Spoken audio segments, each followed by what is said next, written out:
اچھا آج کل ہم معاشرے میں دیکھتے ہیں کہ آرٹیفیشیل انٹیلیجنس، ظاہر سی بات ہے کہ آپ چونکہ ایک بالکل ہی نان ٹیکنیکل آدمی ہے اس حوالے سے، لیکن پھر بھی ظاہر سی بات ہے کہ یہ ایک ایسا ورڈ ہے جو آپ اکثر سننے میں آتا ہوگا، ظاہر سی بات ہے میڈیا سے بھی وابستہ ہیں اور یہ نام آپ سنتے ہوں گے آرٹیفیشیل انٹیلیجنس.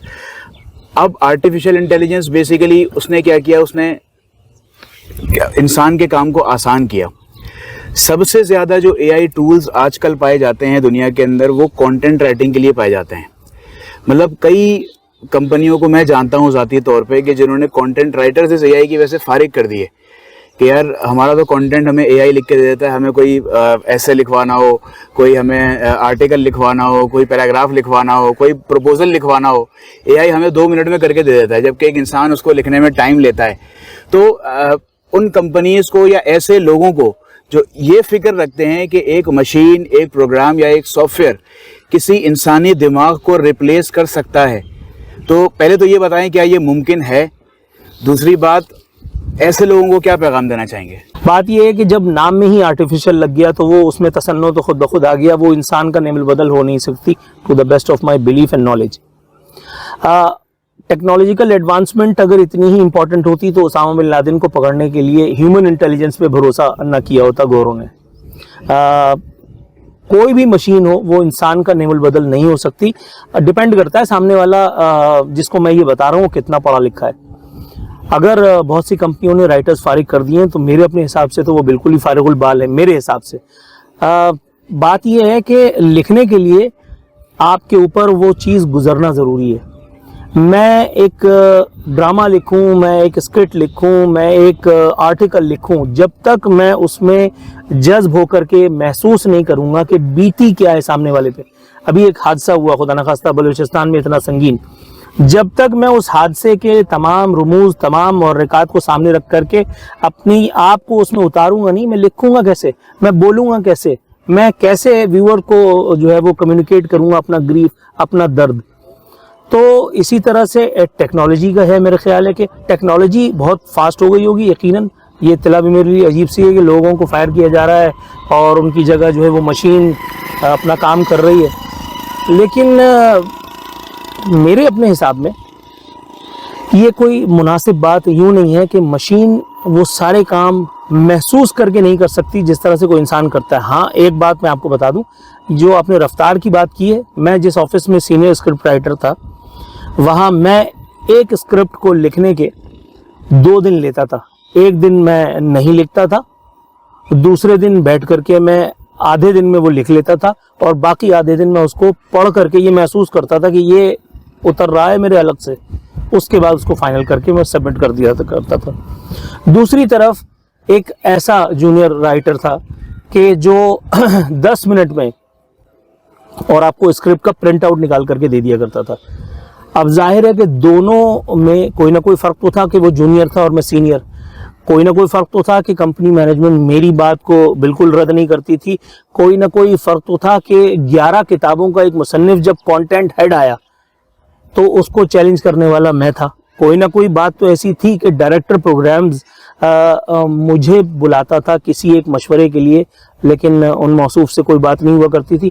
تو یہ اپنا اپنا میرا خیال ہے کہ ایکسپیرینس ہے جس کی وجہ سے شاید آپ کو ویٹیج ملتی ہے.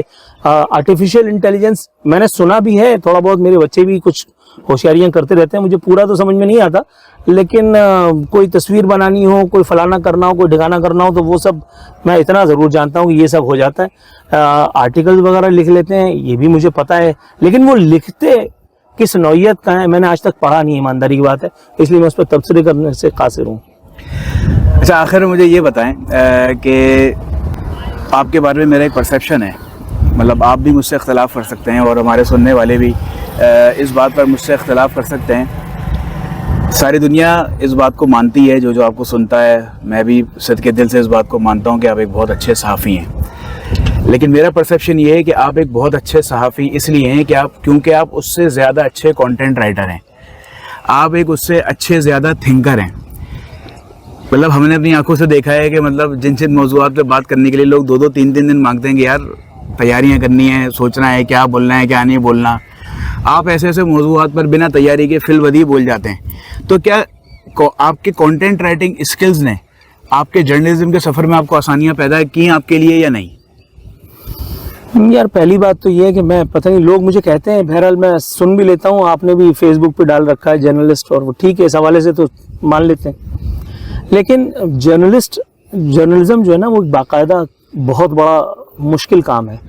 میں نے جب ہوش سنبھالنے کی کوشش کر رہا تھا تو میں نے جن لوگوں کو جرنلزم کرتے دیکھا، نادر شاہ عادل صاحب تھے، احفاظ الرحمان صاحب تھے، جو وقت کی بڑی سے بڑی آندھیوں کے سامنے ڈٹ کے کھڑے ہو گئے.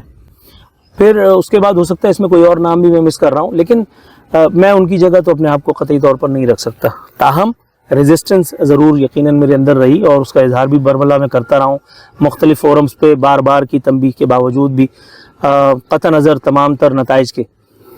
تو تھنکر کی جہاں تک بات ہے، انسان اور جانور میں فرق صرف تھنکنگ کا ہی تو ہے، یا دم کا ہے یا سوچ کا ہے. صحیح بات. اگر ہماری دم آ جائے تو ہم بھی شاید اسی کی صف میں جا کر کے کھڑے ہو جائیں گے. اس کی اگر سوچنے سمجھنے کی صلاحیتیں بحال ہو جائیں، اس کو عطا کر دیے جائیں، تو شاید وہ بھی میری اور آپ کی طرح بیہیو کرنے لگے گا. سوچنا بیسیکلی میرا اپنا ماننا یہ ہے کہ یہ ایک شعوری چیز نہیں ہوتی ہے. میں نے کبھی کسی چیز کو مجھ سے میرا بیٹا پوچھتا ہے، بابا آپ خود کہتے ہیں کہ مجھے الف بے جو ہے وہ یاد نہیں ہے. میں نے کہا میں بالکل ٹھیک کہتا ہوں. کہنے لگا تو پھر آپ شاعر کیسے ہیں؟ میں نے کہا بیٹا وہ اوپر دیکھ رہے ہو نیلا آسمان، یہ اس سے پوچھو کہ میں کیسے ہوں. اس نے کہا بابا آپ خود کہتے ہیں کہ مجھے گرامر نہیں آتی. میں نے کہا میں برسرعام کہتا ہوں مجھے گرامر نہیں آتی. کہنے لگا پھر آپ انگریزی بولتے کیسے ہیں اور انگلش کتابیں آپ نے کیسے لکھی ہیں؟ میں اس کو پھر نیلے آسمان کی طرف دکھا دیتا ہوں.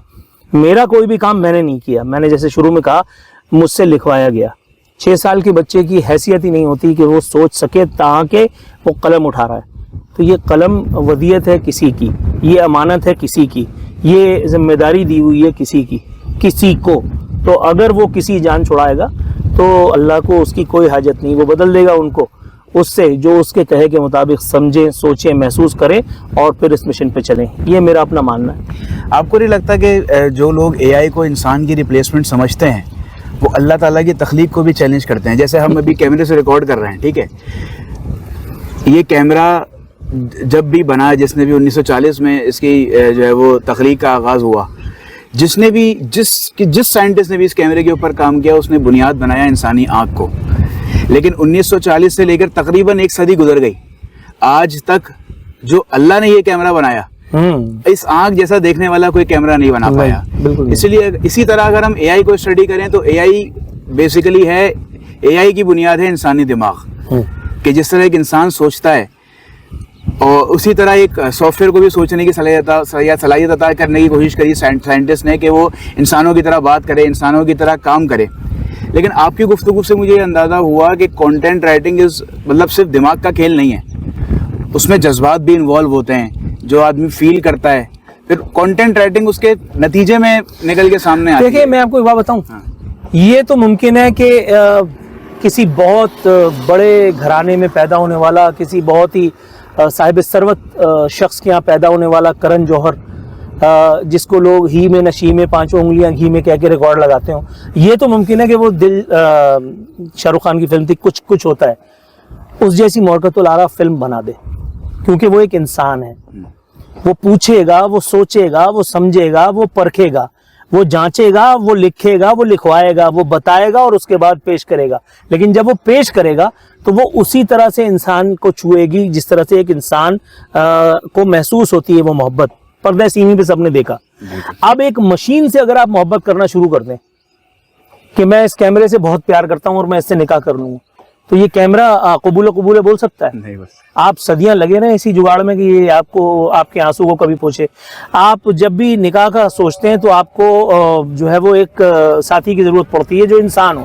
کسی مشین سے کوئی شادی کیوں نہیں کرتا؟ غیر فطری کوئی بھی کام ہوگا محسوس نہیں ہو سکتا. وہ آپ کو شاید آپ اس کو ایکسیپٹ یوں کر لیں گے کہ مجبوری ہوگی، زمانے کا چلن ہوگا اے آئی. میں اس کی اہمیت سے انکاری بالکل بھی نہیں ہوں، لیکن میں صرف یہ سمجھتا ہوں، میرا اپنا یہ ماننا ہے کہ جب تک آپ انسانوں کو ان کا جائز، پاکستان میں رائٹرز کے ساتھ کیا ہوتا ہے سب جانتے ہیں. پاکستان میں جو سب سے امپورٹنٹ آدمی ہے اس کو سب سے زیادہ نگلیکٹ کیا جاتا ہے، رائٹر. لیکن جب ہم دیکھتے ہیں ہمارے پڑوسی ملک میں یا دیگر جگہوں پہ تو رائٹرز کی باقاعدہ جو آؤ بھگت ہوتی ہے. ٹیچرز کے ساتھ کیا ہوتا ہے؟ آپ ٹیچر کو، پاکستان میں ٹیچرز کو، معلم کو کیا حیثیت ہے؟ لیکن در حقیقت یہ وہ دماغ ہیں جو ہماری نسلوں کو بناتے ہیں, ان کو ایک ڈائریکشن, ان کو ایک سمت عطا کرتے ہیں تاکہ وہ ترقی کی راہ پہ چلیں. نہ چلنا ان کا اپنا اختیار ہے. بالکل اسی طرح سے یہ کانٹینٹ رائٹنگ کا حساب کتاب ہے کہ جب تک آپ اس چیز کو, اس سبجیکٹ کو محسوس نہیں کریں گے. مجھے زندگی کا سب سے مشکل اسکرپٹ دیا گیا اسٹڈی کرنے کے لیے, جس میں میرے دانتوں سے پسینہ آ گیا, وہ میں نے 3 دن اسٹڈی کیا, فری میسنز. اور جس آدمی نے 11 کتابیں لکھی تھیں, وہ باوجود سر توڑ کوشش کرنے کے پورا ہفتہ اس پہ گزارنے کے بعد اس میں ایک کوما چینج نہیں کر سکا, کوما چینج نہیں کر سکا. تو کدھر گئیں 11 کتابیں؟ یہاں ایک آدمی ہے جیتا جاگتا, جس نے اپنے آپ پہ وہ ساری چیزیں بیتتے ہوئے, گزرتے ہوئے دیکھی ہیں, اپنی آنکھوں سے وہ ساری چیزیں محسوس کی ہیں, کہ جس کا بیان شاید اس وقت میں اور آپ تھوڑی دیر پہلے کر رہے تھے. ہیومن انٹیلیجنس یا ہیومن اسکلز کو کبھی بھی میرے اپنے حساب سے کوئی بھی نہ میچ کر سکتا ہے اور نہ ہی ریپلیس کر سکتا ہے. یہ میرا اپنا بلیف ہے. تاہم جو وقت کی دھارا ہے وہ اس وقت یقیناً کسی اور طرف چل پڑی ہے, جس کی حمایت میں تو میں نہیں کہہ سکتا کہ آپ اس کو بالکل ہی ترک فرما دیجئے یا اس کو انگریزوں کا ایک تحفہ سمجھ کر کے اور اس سے صرف نظر فرمائیے, یہ ہو نہیں سکتا. لیکن اس پہ ڈیپینڈنس جتنی مختصر ہو یا قلیل المدتی ہو, میرا خیال ہے یہ میرے حساب سے زیادہ بہتر ہے. بہت شکریہ سر, آپ نے اتنے اہم موضوع پر گفتگو کرنے کے لیے ٹائم دیا. میرے تعلقات میں جن لوگوں سے میرے تعلقات ہیں, جن لوگوں کو میں جانتا ہوں, اس سے بڑا کنٹینٹ رائٹر میری فون بک کی لسٹ میں نہیں ہے. اس لیے میں نے عارفین بھائی سے اتنی ڈیٹیل میں بات کری. عارفین بھائی نے بھی وہی بات کری جس موقف کا میں قائل تھا کہ کوئی بھی ٹیکنالوجی ہو, اس کو انسان کا کام آسان کرنے کے لیے تو استعمال ضرور کیا جائے, لیکن اسے کبھی بھی انسان کا نعم البدل تسلیم نہ کیا جائے. امید کرتا ہوں آپ کو آج کی گفتگو پسند آئی ہوگی. اگر پسند آئی تو ہمارے عارفین نامہ کے چینل کو سبسکرائب کریں, اس ویڈیو کو لائک کریں, اور انشاءاللہ پھر اگلی بار کسی ویڈیو میں ملاقات ہوتی ہے. السلام علیکم.